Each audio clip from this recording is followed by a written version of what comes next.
What if the Socrates you think you know isn't the real Socrates at all? The one who flashes a gadfly-esque smile, who stirs Athens with questions. Isn't a single portrait, but a collage stitched by others.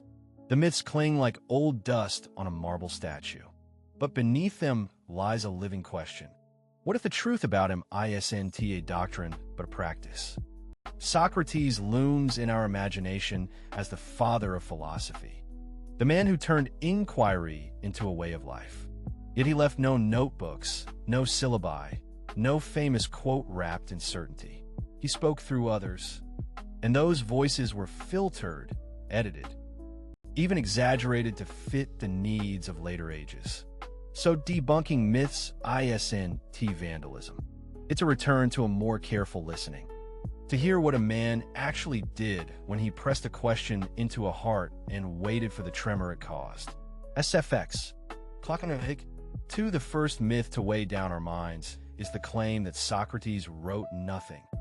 Therefore, we know nothing of his thoughts beyond rumor. It's true that his name survives mostly through Plato, Xenophon, and a few comic reminders from Aristophanes. But the absence of a manuscript isn't absence of thought. If you study the dialogues, you're not reading a sermon, but a laboratory. Socrates is performing an experiment on ideas, not filing a creed. He asks, not to win a debate, but to test the air of certainty around a claim. The result isn't dogma.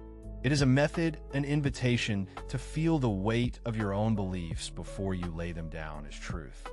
The myth of silence gives way to a voice that echoes not with authority, but with a patient persistence that refuses to let comfort masquerade as clarity. SFX. Whisper. One myth 2 says he was anti-democratic, a predator of the city's public life, a teacher who despised the common voice. And yet the public life of Athens is where his influence grows most stubbornly. He roamed the agora not as a destroyer, but as a contaminant, injecting a question into every group that would not yield to easy consensus. He didn't preach a counter-society. He exposed the mechanics of belief in a democracy that could praise virtue while rewarding cunning. He refused to flatter the crowd, not because he hated the crowd, but because he believed the city's soul would only mature if citizens were forced to see the gaps in their own reasons. The myth of alone. Anti-democratic oracle collapses under the pressure of the actual scenes in which he lived, debates, juries, a city that could condemn a man for thinking rather than for breaking a law. SFX. Chalk_scribble. The third myth is the stubborn line that virtue is knowledge and neat. Tidy ladder you ascend by learning the truth.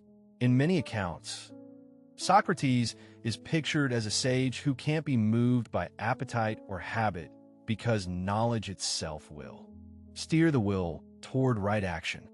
The problem is not whether he believed virtue matters, but whether he reduced ethics to a simple equation. Know the good, do the good, be the good. The dialogues reveal a more intricate map. He questions whether knowledge alone suffices to change a life that is entangled with fear, desire, and habit. He makes his interlocutors chase consistency, only to reveal that belief and action don't always align as neatly as a syllogism. The myth flattens this tension into a slogan. The living practice, however, resists any final, one-size-fits-all answer. Here the myth dissolves into a challenge. Knowing the good is not a shield from weakness. It is a demanding invitation to behave in the face of uncertainty. SFX. Psi. Myth 4 says he was a cynic, a man stripped of possessions and attachments who proves that freedom is a life unhooked from desire. The image is seductive because it fits a modern reverence for minimalism and autonomy. But the historical Socrates never scorned human longing. He stripped it of pose. He demanded that every appetite be examined under the bright lamp of reason, that money and status not be the final stage of a life well lived. He did not declare ownership of nothing as virtue. He asked whether what we own owns us. The Cynic label grows in the soil of later moral weather, where radical simplicity becomes a badge of virtue rather than a practice. The truth is closer to a paradox. The more Socrates refused easy satisfactions, the more his companions felt compelled to test whether their deepest desires could withstand scrutiny under the question. Now, the real turning point appears not in a single creed, but in a single method. A relentless asking that doesn't crave applause, only clarity. The Socratic method is less a system and more a discipline of listening to your own defenses. Listening to the uncertainty that trembles beneath a confident claim. He is selling a kind of courage, the courage to admit you don't know. To stand with that admission long enough to begin growing wiser. The myth that wisdom comes ready-made is undone by the stubborn pace of his questions, which never end at a neat conclusion but circle toward a more honest ignorance. The elegance of his approach isn't in a final answer, but in the persistent willingness to keep asking, even when the room tires of the noise. If we pause here, a delicate contradiction emerges. Socrates may appear to be teaching a doctrine of virtue, yet his practice resists becoming a doctrine at all. He is not a system builder. He is a questioner who unsettles the ground beneath all settled beliefs. The myth of a fixed teaching dissolves into a lived process. To think well is to scrutinize your own reasoning. And to think well is to accept responsibility for what follows your conclusions. This is where the twist lands. The so-called exposure of Socrates isn't a reveal of a rigid philosophy, but a reveal of a living practice that invites a human struggle. The real Socrates challenges the reader to become a thinker who refuses to outsource thinking to authority, tradition, or momentum. He asks us to endure a form of intellectual discomfort, to tolerate the dissonance that accompanies genuine inquiry. In a culture hungry for slogans, he offers a counter-practice, a daily, stubborn conversation with our own beliefs and the beliefs of others. A patient wrestling that doesn't end in victory, but in greater honesty about what we know and what we don't. So what does this leave us? The myths that cling to Socrates have their uses. They keep us reading. They invite curiosity, but they also threaten to turn a living inquiry into a fossil. The antidote is not to discard every popular image, but to reframe it as a doorway into something more rigorous. A habit of questioning that respects complexity. A humility that refuses easy certainty. And a moral seriousness that assesses not just what is true, but what it costs to live as if that truth were lived.